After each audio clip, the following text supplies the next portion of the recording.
The war is over. Film dibuka 2 tahun setelah terjadinya film Sisu yang pertama, tepatnya setelah terjadinya Perang Dunia Kedua. Akibat perang ini, Finlandia harus menyerahkan sebagian wilayah Karelia ke Uni Soviet. Alhasil banyak warga Finlandia yang meninggalkan rumah mereka dan mengungsi ke perbatasan Finlandia. Scene kemudian menunjukkan sebuah truk pengangkut yang baru saja tiba di perbatasan untuk melakukan pengecekan. Ternyata supir truk itu adalah peran utama kita, yaitu kakek Atami Korpi yang ingin kembali ke bekas rumahnya yang kini berada di wilayah Soviet. Setelah lolos pemeriksaan, Atami dan anjingnya bernama Anjing kemudian melakukan perjalanan ke bekas rumahnya tersebut.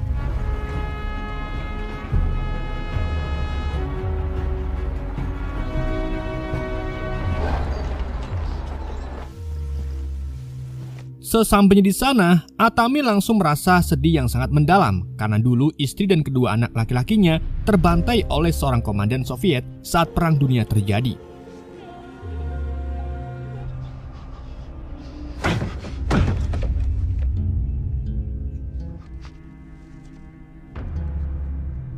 Scene kemudian beralih ke penjara Siberia, di mana kita diperlihatkan salah satu tahanan yang akan dibebaskan dari selnya. Tahanan itu adalah Igor Draganov yang merupakan komandan tentara merah Soviet. Igor lalu dibawa ke hadapan seorang perwira KGB yang mengetahui kalau Igor adalah pelaku pembantaian keluarga Atami. Sehingga memicu amukan Atami yang sudah membunuh 300 tentara merah di film sebelumnya. Dan sekarang ia disebut dengan Koischei alias Sang Legenda. Dan kebetulan sekali kemarin Atami dikabarkan kembali lagi ke wilayah Soviet. Jadi si perwira ingin Igor mencari Atami dan menghabisinya. Atau jika tidak maka Atami akan membunuh tentara merah lebih banyak lagi. Selain itu perwira juga menjanjikan Igor kekayaan jika berhasil membunuh Atami. Tentu saja Igor pun menyetujui hal tersebut.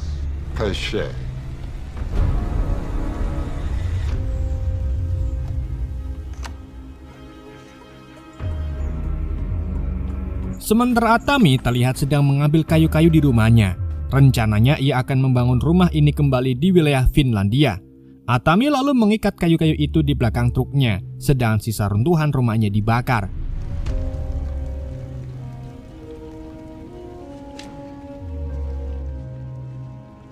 Setelah semuanya siap, Atami kemudian memulai perjalanannya kembali ke Finlandia.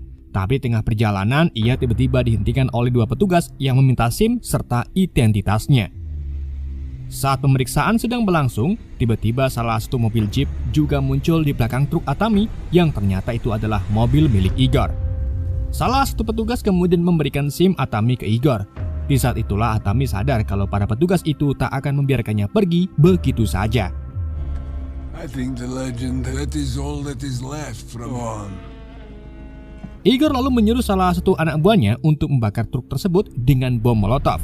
Namun sebelum hal itu terjadi, Atami segera memukul anak buah tersebut dengan pintunya, lalu memundurkan truknya sehingga salah satu petugas mati terlindas. Si kakek legend kemudian menabrak mobil petugas di depannya, lalu menarik salah satu petugas ke dalam truknya. Setelah itu ia memukul pingsan petugas tersebut dan mengambil senjatanya. Sedangkan Igor mengerahkan petugas lain menggunakan truk besar untuk mengikuti Atami.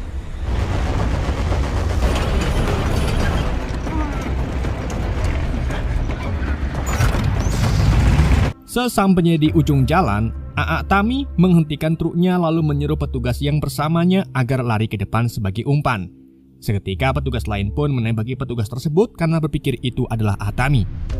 Namun ketika mereka sedang merasa senang karena sudah membunuh kakek legend, tiba-tiba Atami yang asli menembaki para petugas yang tentu saja membuat Igor tercengang.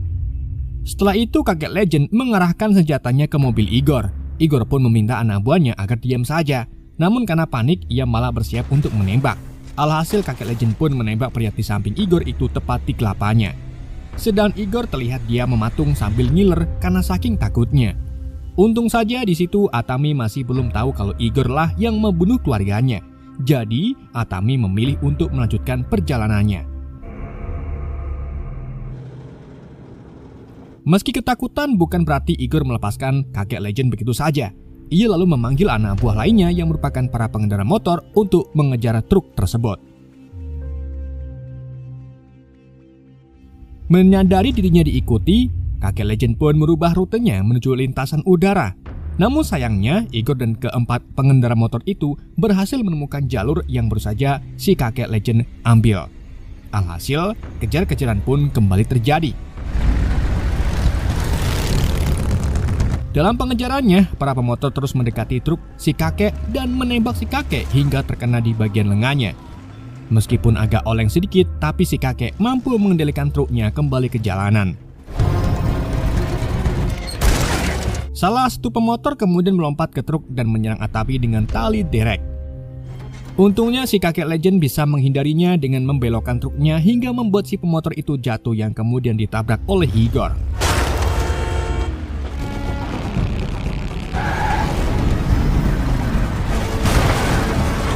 Aksi kakek itu pun tak sampai di situ saja. Ia lalu membuka pintu truk sambil bergelantungan dan kemudian memasangkan bom ke roda salah satu pemotor, sehingga pemotor itu terlempar dan meledak.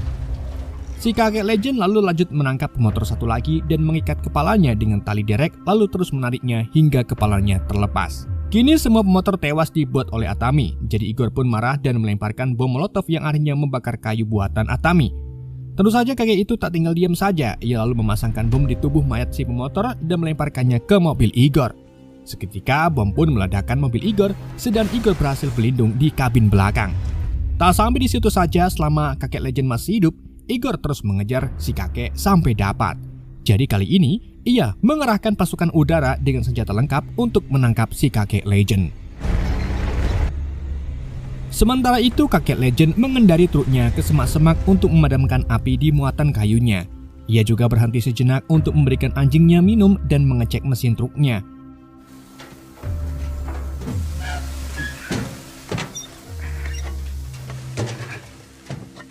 Setelah itu, si kakek beristirahat sebentar dan baru sadar kalau sebelumnya pipinya tertembak, sehingga masih ada pecahan penambur di dalam pipinya.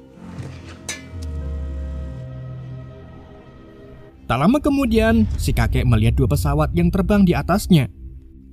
Tentunya dua pesawat itu pasukan yang dikirim oleh Igor. Si kakek legend pun segera mengendari truknya untuk menghindari serangan dua pesawat tersebut.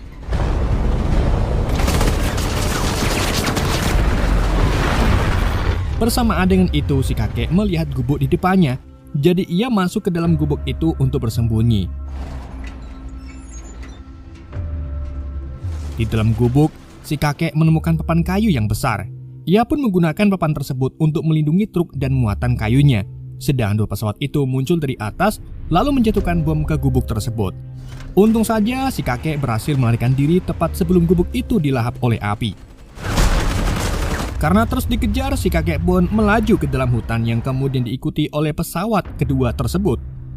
Salah satu pesawat pilot kemudian terbang secara miring sambil menembaki truk si kakek. Namun si kakek legend segera menghentikan truknya yang akhirnya membuat sayap pesawat mengenai truk dan kemudian oleng jatuh ke tanah.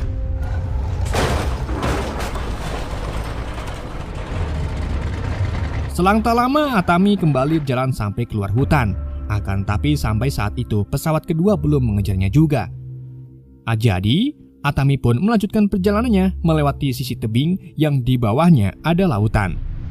Dan tanpa diduga, di saat itulah pesawat kedua muncul dan menembaki truk milik si kakek legend. Namun sayangnya ia kehabisan peluru. Alhasil pilot pesawat yang sama-sama nekatnya dengan Atami kemudian berniat menabrakkan pesawatnya ke truk si kakek. Tapi sebelum itu si pilot berhasil melompat keluar, sedang Atami memutuskan tali muatan yang akhirnya menjatuhkan beberapa kayu. Alhasil pesawat itu pun meluncur melewati kayu-kayu tersebut sebelum akhirnya jatuh meledak.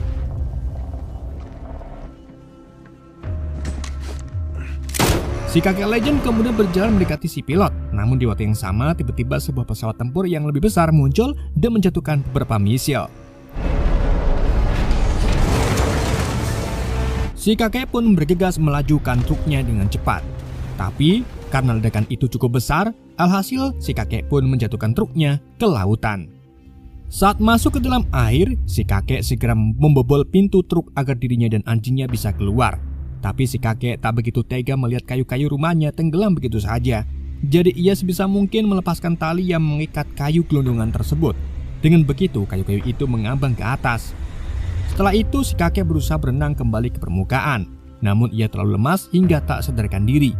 hingga akhirnya salah satu kayu membawanya terapung ke atas permukaan dan menyelamatkan nyawanya. Selang beberapa saat, Igor tiba di lokasi bersama timnya. Namun tim penyelam hanya menemukan truk Atami tenggelam di bawah air, sedangkan Atami dan kayu-kayunya sudah tak ada. Finland, aren't you? Sementara itu di ujung laut, Atami berhasil menepi dengan merakit kayu-kayunya. Di saat itulah ia melihat sebuah tank dan beberapa senjata. Jadi tanpa berlama-lama, si kakek pun menaruh kayu-kayunya ke atas tank dan siap untuk melakukan perjalanan menegangkan selanjutnya. Sedang tak jauh dari tempat itu terdapat perbatasan Soviet Finlandia, di mana Igor dan tim sudah menunggu di tempat tersebut. Lalu selang tak lama, Igor serta tim melihat ada yang datang, dan tak salah lagi itu adalah si kakek legend dengan tanknya.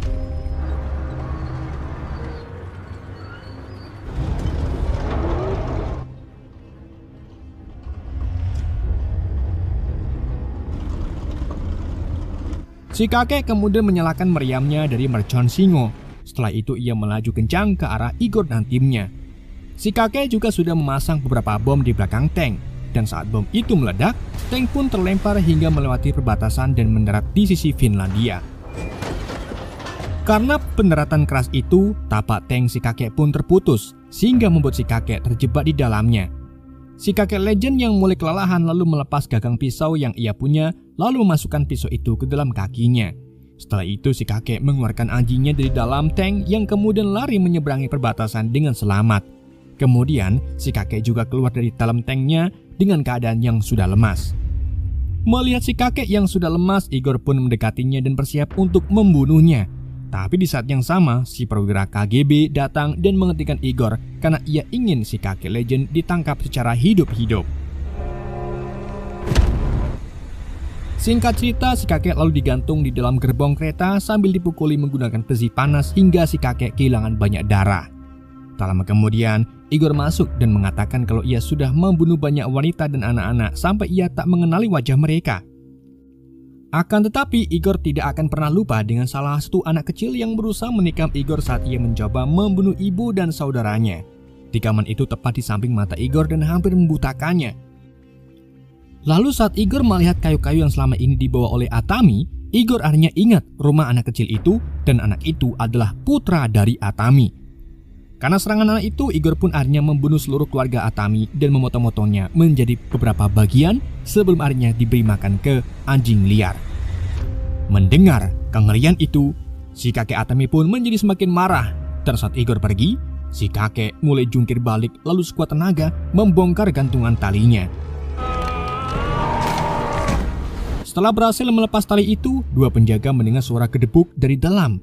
Jadi mereka pun main batu kertas gunting dan yang kalah pergi mengeceknya. Sedang di dalam, si kakek Atami kemudian mengeluarkan pisau yang sebelumnya ia simpan di dalam kakinya. Dan saat salah satu penjaga masuk, si kakek langsung menyerang dan membunuhnya. Penjaga kedua yang mendengar kerusuhan itu pun membuka pintu gerbong dan mendapati rekannya sudah terbunuh di tangan si kakek. Karena ketakutan, penjaga itu pun memilih melompat dari kereta. Si kakek yang kini dipenuhi amarah lalu bertekad untuk melakukan balas dendam. Di sisi lain, Igor terlihat sedang menikmati makan malam bersama si perwira dan para jenderal lainnya. Namun di situ, Igor merasa kesal karena imbalan yang perwira janjikan belum juga dibayarkan. Yegor. Di samping itu, kakek Atami mulai menyelinap masuk ke gerbong depan. Ia masuk secara diam-diam ke gerbong tempat para prajurit sedang tertidur.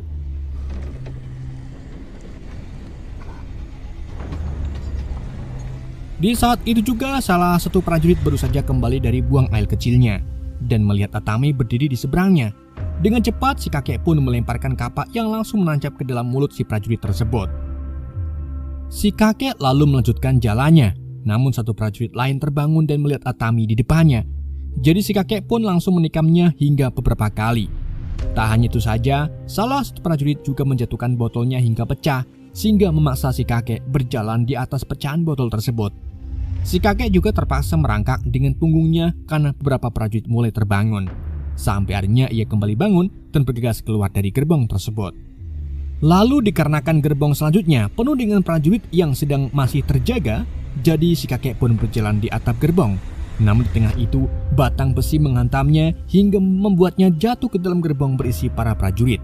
Seketika para prajurit itu pun menyerangnya secara habis-habisan menggunakan senjata mereka. Namun Atami dengan cepat sembunyi di balik mayat-mayat dan mengambil 2 senapan yang langsung ia gunakan untuk membunuh seluruh prajurit tersebut.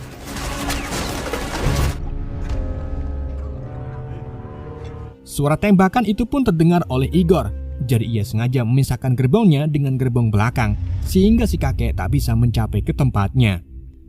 Setelah membunuh seluruh prajurit, si kakek keluar gerbong dan mendapati kalau gerbong utama sudah melaju jauh.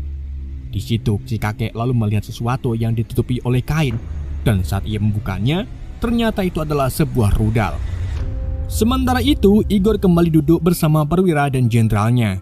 Tanpa aba-aba, Igor lalu menggarak leher salah satu jenderal sebelum akhirnya menembak yang lain dan hanya menyisakan si perwira. Perwira itu pun ketakutan dan langsung menunjukkan koper penuh uang sebagai imbalan untuk Igor.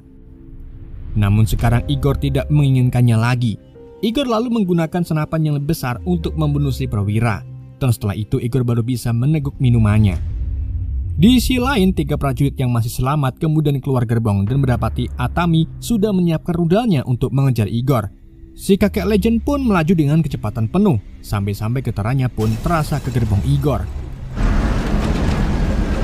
Dan begitu sampai di kereta utama, si kakek terlempar ke dalam tepat di hadapan Igor. Alhasil, duel antara keduanya pun tak bisa dihindari. Perkelahian antara keduanya langsung cukup sengit. Mereka juga menggunakan benda apapun di sekitarnya untuk saling pukul.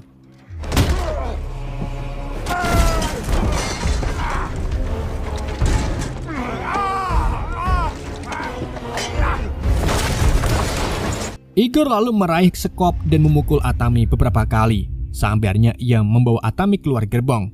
Sedang rudal tadi masih melekat di luar gerbong tersebut. Igor pun berpikir kalau ini kemenangannya dan bersiap untuk mengucapkan salam perpisahan ke Atami. Tapi di saat itu juga, si Atami melepehkan sebuah sekrup dari mulutnya yang ternyata itu adalah sekrup yang digunakan untuk menahan rudal. Alhasil rudal itu pun perlahan terlepas dan melesat ke depan arah Igor. Sedang Atami melepaskan gerbongnya meninggalkan Igor dengan rudal besar tersebut. Kemudian saat rudal itu berhenti, Igor sedikit lega karena berpikir ia masih selamat. Tapi tiba-tiba rudal itu bergerak kembali dan terjadi ledakan besar tepat di depannya. Dari kejauhan, si kakek pun terlihat puas dengan ledakan besar yang menimpa musuhnya tersebut. Singkat cerita, 2 hari setelah kejadian itu, di sebuah stasiun kereta api dekat perbatasan Finlandia, 2 penjaga mendengar suara dari kejauhan. Dan saat diperhatikan, ternyata itu adalah Atami yang menggunakan kereta jungkat-jungkit untuk membawa semua kayu-kayu ke rumahnya. Si kakek Atami lalu menyerahkan kartu identitasnya ke 2 petugas yang kemudian mengenali Atami sebagai si legend Koichi dan memberinya hormat kepadanya. Beberapa hari kemudian, saat Atami sedang membangun rumahnya menggunakan kayu-kayu bekas rumahnya dulu, anjingnya mulai menggonggong karena beberapa orang mulai mendekat ke arahnya. Ternyata orang-orang itu adalah penduduk setempat yang ingin membantu si kakek mendirikan rumahnya. Melihat kebaikan orang-orang di sekitar, si kakek pun menjadi emosional dan terharu. Tidak seperti di sini. Film pun ditutup dengan Atami dan para penduduk yang berhasil menyelesaikan pembangunan rumah tersebut. Dan film pun tamat. Oke guys, itulah alur cerita film Shisui Road to Revenge. Semoga kalian terhibur dengan alur cerita yang saya bawakan. Mohon maaf jika ada kesalahan dalam penyampaiannya ataupun penyebutan nama. Sekian dari YND, sampai jumpa di video berikutnya.